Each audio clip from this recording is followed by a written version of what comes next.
అప్పుడు ఒక పెద్ద ఆయన అన్నాడు, మీకెందుకురా చదువు, బాగా పని చేసుకుంటున్నావు, మద్దమ్మ నీ కొడుకు పని బాగా చేస్తున్నాడు, నువ్వు స్కూల్కి పంపిస్తే పని చేయలేడు, తర్వాత చదువు రాదు, అబ్బాయిని పాడు చేస్తున్నారు అన్నట్లు నన్ను 4 తిట్టాడు, అమ్మకు హితబోధ చేశాడు అనమాట. సో అమ్మ నేను విన్నాము, సైలెంట్ గా మా పని మేము చేసుకుంటూ ఉన్నాము. అది ఎక్కడో బాగా నాటుకుపోయింది అనమాట. ఇది లేనివారు ఉన్నవారు కాదు, లేని వారందరికీ అట్లా ఉండదు. లేని వారైనా కొంత ఒక క్యాస్ట్లో ఉన్న వాళ్ళకి ఒక విధంగా ఉంటుంది, ఇంకో క్యాస్ట్లో ఉన్న వాళ్ళకి ఒక విధంగా ఉంటుంది. This is all because of this caste discrimination అనమాట.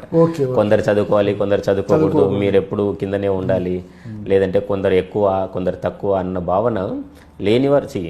మీకు తెలుగులో ఒక సామెత ఉంటుంది, నాకు డబ్బుకు తక్కువేమో కానీ క్యాస్ట్కి తక్కువ కాదు అని చెప్పేసి.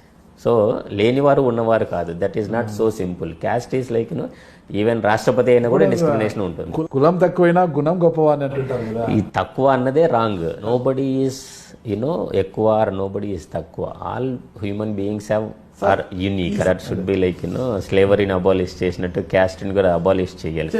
3rd క్లాస్ నాకు గుర్తు ఉంది. సో అప్పుడు స్కూల్కు అక్కడ కొంతమందిని పైన కూర్చోబెట్టేవారు, నేనేమో డస్ట్లో కింద కూర్చోబెట్టేవారు అనమాట. క్యాస్ట్ డిస్క్రిమినేషన్ అండి, ఇంకా ఎందుకేముంది అందులో. అక్కడ ఉంది, అప్పుడు ఉంది, ఇప్పుడు కూడా ఉంది.